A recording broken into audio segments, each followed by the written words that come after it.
दोस्तों नमस्कार। कोचिंग्स नाम तो सुना ही होगा और इस नाम का असर हम सब की रोजमर्रा की जिंदगी में भी है।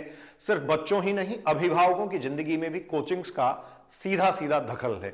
अच्छा, यह है नौबत क्यों आई और यहां तक ये सिस्टम क्यों आ पहुंचा, इस पर आज पड़ताल करेंगे। क्योंकि आज भारत का समाचार जगत, मीडिया और इसके अलावा हर एक जगह इस बात की चर्चा है कि भारत के शिक्षा मंत्रालय ने कोचिंग्स के लिए एक नई गाइडलाइन जारी की है। कोचिंग्स के लिए रूल रेगुलेशंस जो हैं वो बनाए गए हैं।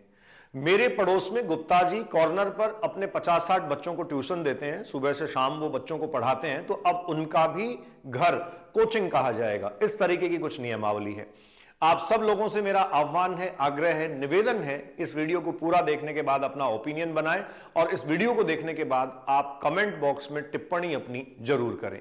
कोचिंग्स की आवश्यकता क्यों पड़ी? सरकार सख्ती करती है, नियम बनाती है, कानून कायदे लाती है, लेकिन क्या यह सरकार ही इस स्थिति के लिए जिम्मेदार है? इसकी पड़ताल करेंगे और एक वो रिपोर्ट में आपको बताऊंगा जो ये खुलासा करती है कि भारत की बुनियादी शिक्षा प्रणाली किस तरीके से जर्जर हो चुकी है, भारत के बच्चों की वास्तविक स्थिति क्या है, कब आप इन नौनिहालों की धुंधली आंखों के सपने पूरे करने लगे थे और कब आप अब तक इनकी आंखें नहीं पहुंच पाए हैं।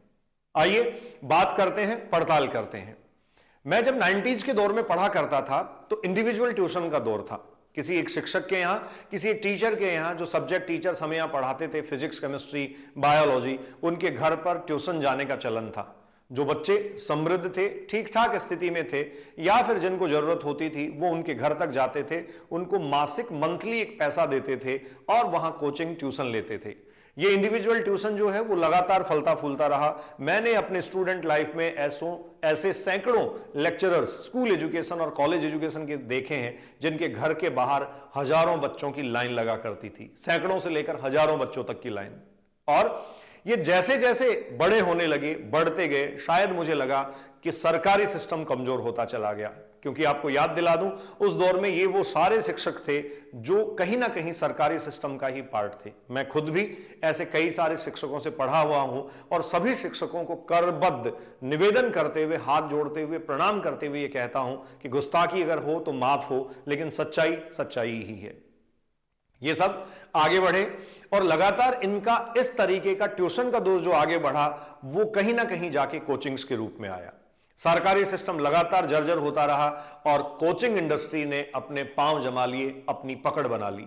क्या कोचिंग इंडस्ट्री का आना हम सब के लिए नुकसानदायक है? क्या हमारे समाज के लिए कोचिंग इंडस्ट्री गलत है? मैं आपको बताता हूं कोचिंग में आने से क्या होता है।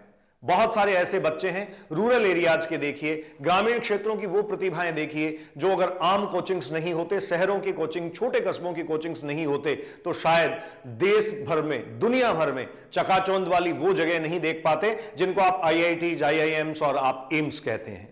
मैं ऐसे बहुत सारे बच्चों को जानता हूं, सिर्फ कुछ एक नहीं, सैकड़ों नहीं, हजारों बच्चों को जानता हूं, जिन हजारों बच्चों ने अपने सपने पूरे किए इन कोचिंग्स के माध्यम से। जो हजारों बच्चे IITs और NITs में और इसके अलावा एम्स और देश भर के मेडिकल कॉलेजेस में जा पाए, उनके माता पिता मजदूरी करते थे।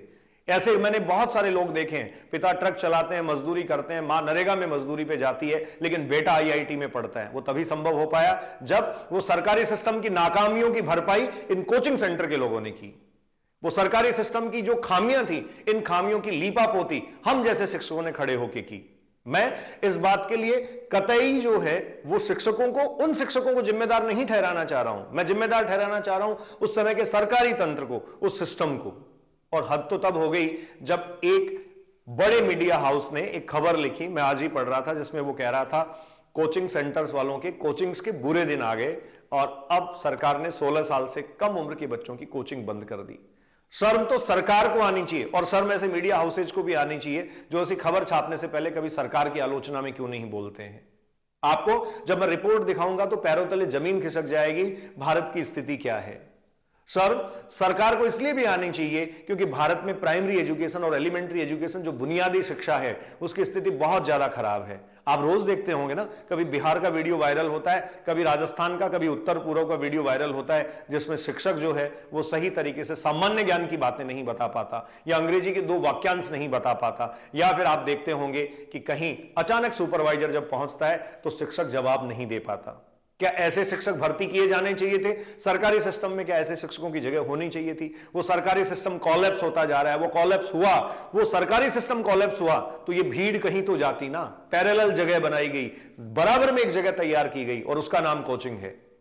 कोचिंग में मैं पढ़ाता हूं और मुझे इस बात पे गर्व है, इसलिए क्योंकि रोजमर्रा की जिंदगी बहुत मेहनत और शिद्दत से जीता हूं, बहुत अनुशासन भरा जीवन जीना पड़ता है। रोज सुबह समय पे उठता हूं, समय पे तैयार होता हूं, समय से अपने क्लासरूम में पहुंचता हूं और हजार हजार बच्चों के साथ, हजारों बच्चों के साथ रोज मुखातिब होता हूं, इसलिए कि उनके कैरियर को एक डायरेक्शन दिया जाए। मैं चाहता हूं मेरे क्लासरूम में बैठा हर एक बच्चा जो है वो सफल हो और हर एक बच्चे के लिए मैं उतनी ही मेहनत करता हूं। कोई पार्शियलिटी एज ए टीचर कहीं भी नहीं है, ना किसी कोचिंग में है। अगर कोई ये कहता है कि कोचिंग में कुछ बच्चों को पढ़ाया जाता है और कुछ को नहीं पढ़ाया जाता, तो एक क्लासरूम में जितने बच्चे बैठे हैं उनके लिए बराबर का ज्ञान जाता है। अलग से किसी को कान में हम कुछ नहीं कह देते हैं। फिर भी कोचिंग्स को लेके बार बार अंगुलियां उठती हैं। आप रेगुलेशन लाइए, रूल लाइए। डेफिनेटली ये बात सही है कि जहां एक्सप्लॉयटेशन होता है, जहां दोहन होता है, जहां चीजें सीमा से बाहर जा रही हैं, उन पे लगाम लगाइए। मैं कतई पक्ष में नहीं हूं कि बचपन की मासूमियत का गला घोट दिया जाए। मैं कतई पक्ष में नहीं हूं कि भारत के छोटे छोटे मासूम बच्चों को जबरदस्ती धकेला जाए। एक्सप्लॉयटेशन के बिल्कुल मैं खिलाफ हूं, लेकिन मैं इस चीज के पक्ष में खड़ा हूं कि हजारों हजार शिक्षक इस भारत की कोचिंग इंडस्ट्री में बहुत मेहनत करते हैं। पता नहीं कितनों ने मेहनत करके यूपीएससी कईयों को क्लियर करवा दी, कितनों ने मेहनत करके क्लेट स्लेट और नेट क्लियर करवा दिया और कितनों ने मेहनत करके नीट और जेई क्लियर करवा दिया। वो कभी नहीं कर पाते, क्योंकि जिस तरीके से आप अपने स्कूलों से सरकारी सिस्टम से पढ़ा के भेजते हो ना उनको, वो किसी भी नेशनल स्टैंडर्ड का एग्जाम पास ही नहीं कर सकते, सवाल नहीं पैदा होता। और अगर आपको जानने हैं आंकड़े तो नीट का क्वालिफाइंग मार्क्स देखिए, स्कोर आप देखिए और उसमें पता करिए सरकारी स्कूलों के बच्चों के कितने मार्क्स आ रहे हैं। वो जो प्राइवेट एजुकेशन है वो बराबर में खड़ा ही इसलिए हो पाया क्योंकि आपने खड़े होने के लिए उसको जगह दी। खैर, ये सब कोचिंग के रूल रेगुलेशन पे आज एक बात छिड़ी है। कोचिंग के रूल रेगुलेशन पे कुछ गाइडलाइन आई है, इसकी भी मैं बात करूंगा और वीडियो के अंत तक आप देखिएगा। मैं एक रिपोर्ट आपसे साझा करने वाला हूं जिस रिपोर्ट में आपको यह पता लगेगा कि स्थिति भारत की काफी भयावह है। एलिमेंट्री एजुकेशन ही नहीं, आप अगर हायर एजुकेशन की बात करें, सेंट्रल यूनिवर्सिटीज में आधे से ज्यादा पोस्ट वैकेंट हैं। गवर्नमेंट कॉलेजेस दुनिया भर के खोल दिए गए हैं लेकिन खाली पड़े हैं, प्रोफेसर लेक्चरर्स नहीं है, क्लासेज नहीं लगती हैं। हमारे दौर में तो क्लासेज लगने का ट्रेंड था, हमारे दौर में तो बिल्कुल क्लासेज लगती थी, हम क्लासेज में जाते थे। आज गवर्नमेंट कॉलेज में क्लास क्यों नहीं लगता है? क्या कंट्री में माहौल ऐसा बनाए जाने के लिए और इस तरीके का माहौल क्रिएट करने के लिए सरकार जिम्मेदार नहीं है? क्या सरकार को बुनियादी शिक्षा से लेकर ऊपर तक के सुधार नहीं करने चाहिए या सिर्फ गाइडलाइन जारी करके लीपापोती कर लेनी चाहिए? सवाल बनता है, यक्ष प्रश्न है जो हम सबके सामने खड़ा होता है। आपको और हमको सबको इस बात का जवाब देना पड़ेगा, नहीं तो आने वाली पीढ़ियां आपकी चुप्पी की भरपाई करेंगी। आने वाली पीढ़ियां आप जो चुप रहते हो उसका पूरा जवाब, पूरा हिसाब किताब वो ही देंगी। तैयार रहिए, आपकी भी और मेरी भी। आइए डेटा पे बात करता हूं।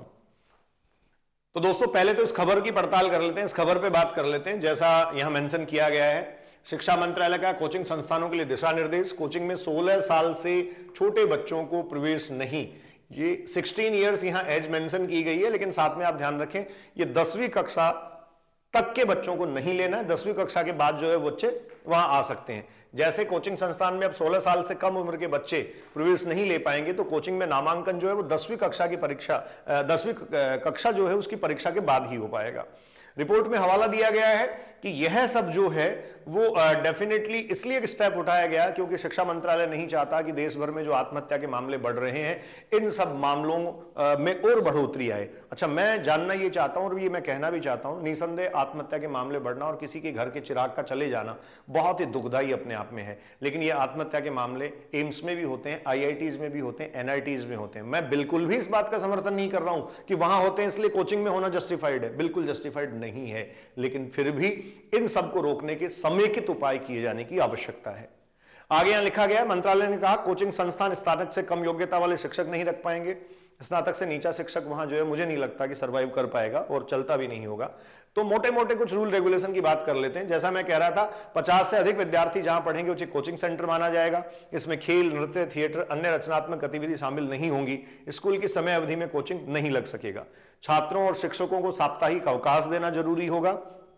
त्योहारों के दौरान अवकाश इस प्रकार से तय हो कि बच्चे अपने घर जा सकें और पेरेंट्स से मिल सकें। पंजीकरण के बाद ही कोचिंग शुरू हो सकेगा और मौजूदा कोचिंग को 3 महीने में पंजीकरण के लिए रजिस्टर करवाना पड़ेगा। अगर किसी कोचिंग संस्थान की एक से ज्यादा ब्रांच है तो रजिस्ट्रेशन अलग अलग होगा, मतलब अलग अलग वो यूनिट होंगी। छात्रों के लिए जरूरी जगह और संसाधन नहीं है तो पंजीकरण नहीं होगा। प्रति छात्र न्यूनतम 1 वर्ग मीटर जगह होनी चाहिए। क्लियर? सभी पंजीकृत छात्रों को नोट्स में पाठ्य सामग्री बिना किसी अतिरिक्त शुल्क के देनी होगी। किसी भी कोर्स की फीस अगर ले ली है तो उसके बाद में नहीं बढ़ाई जा सकेगी। कोचिंग सेंटर में जहां जरूरत है वहां सीसीटीवी कैमरे लगाए जाने चाहिए। स्कूल की समय अवधि में कोचिंग नहीं लगेगा और इंजीनियरिंग और मेडिकल के अलावा जो है वो अन्य, आप ये कह सकते हैं, आपको विकल्प बताने होंगे। मैं क्लासरूम में बच्चों को कहता हूं मेडिकल में सिलेक्शन होना नहीं होना अलग बात है, लेकिन जिंदगी में आप जो कर रहे हो, जो आप पढ़ रहे हो, वो डेफिनेटली आपको स्थापित कर देगा। लास्ट लिखा है छात्रों के टेस्ट का परिणाम सार्वजनिक नहीं होगा। माफी चाहूंगा, थोड़ा गला खराब है। कोचिंग सेंटर जो है वो अपने बच्चों के परिणाम जो है वो सार्वजनिक नहीं कर पाएंगे। अच्छा, इसमें मुझे थोड़ा सा विरोधाभास लगता भी है। अगर आप अपने बच्चे को टेस्ट की परफॉर्मेंस नहीं बता पाते तो वो कैसे आगे बढ़ेगा? हाँ, सार्वजनिक मत करिए, ठीक बात है, जस्टिफाई हो सकता है। रिपोर्ट पे लिए चलता हूं आपको अब, जो रिपोर्ट आपको ये सच्चाई बताएगी कि भारत की स्थिति क्या है। हाँ जी स्टूडेंट्स एंड फ्रेंड्स, तो लीजिए, शिक्षा में, भारत की बुनियादी शिक्षा में नाकामियों का पुलिंदा आपके सामने है। असर एक रिपोर्ट 2023 मैंने आपके सामने रखी है। यह है annual states of education report, जो 2005 से जारी होना शुरू हुई। एनजीओ करता है, ऑथेंटिक है और स्पेसिफिकली रूरल एरिया के बच्चों पर अध्ययन किया जाता है। रिपोर्ट में आपको चौंकाने वाले तथ्य मिलेंगे, आपको आंकड़े बहुत हद तक विचलित करने वाले मिलेंगे। और इन आंकड़ों में आप देखिए, स्थिति यह है, भारत में 14 से 18 वर्ष आयु वर्ग के बच्चे स्कूल अथवा कॉलेज में रजिस्टर्ड हैं और इन बच्चों का नंबर करीब 14 से 18 वर्ष आयु वर्ग के बच्चे जो हैं वो 86.84 ऐसा कुछ रेशियो है। ये इसमें स्किप हो गया, ये इतने बच्चे रजिस्टर्ड हैं। अच्छा, अब आप मजे की बात देखिए कि जितने बच्चे स्कूल एजुकेशन में पढ़ते हैं, जैसे मैं यहां एक रेशियो ले लूं, 14 से 16 साल के जो बच्चे हैं, इन 14 से 16 या 18 साल के बच्चों में से 25% बच्चे, 25% बच्चे, 1/4 जो है वो सेकंड क्लास का सिलेबस नहीं पढ़ पाते, दूसरी कक्षा नहीं पढ़ पाते। क्या इन ग्रामीण प्रतिभाओं को आईआईटी और आईआईएम और एम्स में पहुंचने की इनका कोई हक नहीं बनता है? क्या ये जिद नहीं कर सकते? क्या ये सपने नहीं पाल सकते? क्या ये ऊपर नहीं पहुंच सकते? कोई कोचिंग इन्हें सपने दिखाता है, कोई टीचर इन्हें सपने दिखाता है और साथ उसके लगातार मेहनत करता है, तो ये कितनी बुरी और कितनी सही बात है? आप डिसाइड जरूर कीजिएगा। आलोचना भले ही कर सकते हैं आप, मुझे पता है कि इस वीडियो के बाद मैं कई सारे लोगों के निशाने पे आ जाऊंगा, कई सारी आलोचनाएं होंगी, लेकिन मैं ये भी जानता हूं कि बहुत सारे लोग, बहुत सारे ऐसे बच्चे और अभिभावक जिनके बच्चे बने हैं इन कोचिंग्स के माध्यम से और मेरे जैसे शिक्षकों के माध्यम से, वो एप्रिशिएट जरूर करेंगे। सच्चाई ये है, इस पे जरूर बात कर लीजिएगा। 42.7% ग्रामीण बच्चे अंग्रेजी का सेंटेंस नहीं पढ़ पाते, लगभग आधे दुनिया में कहां पहुंचेंगे वो? ग्लोबलाइजेशन हो चुका है सारी चीजों का।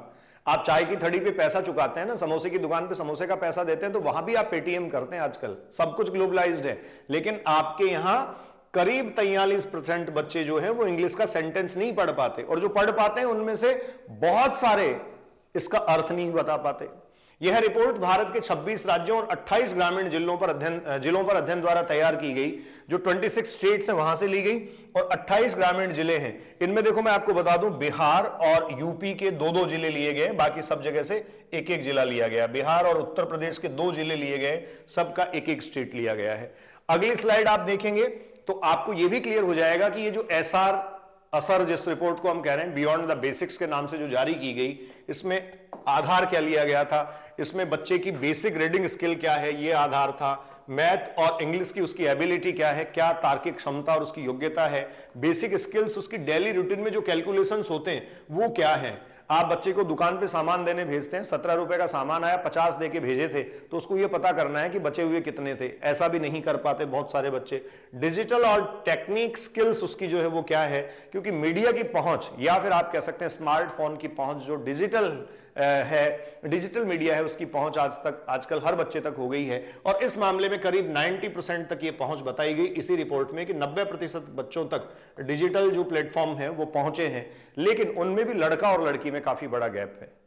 तो भारत की बुनियादी शिक्षा की स्थिति मैं आपको बता रहा था, 14 से 16 और 18 वर्ष के आयु वर्ग के बच्चों की स्थिति यह है कि आधे से ज्यादा इंग्लिश के सेंटेंस नहीं पढ़ पाते। सबको पढ़ने का हक है, सबको आगे बढ़ने का हक है। मैं MM बलडोदिया अभिव्यक्ति के माध्यम से आपसे मुखातिब हो रहा था। वीडियो को पूरा देखने के बाद ही अपनी राय जरूर इसमें कमेंट में साझा कीजिएगा। आपकी टिप्पणी का इंतजार रहेगा और सदैव सही बातों को प्रखर और मुखर होकर उठाने के लिए मैं कटिबद्ध और प्रतिबद्ध हूं।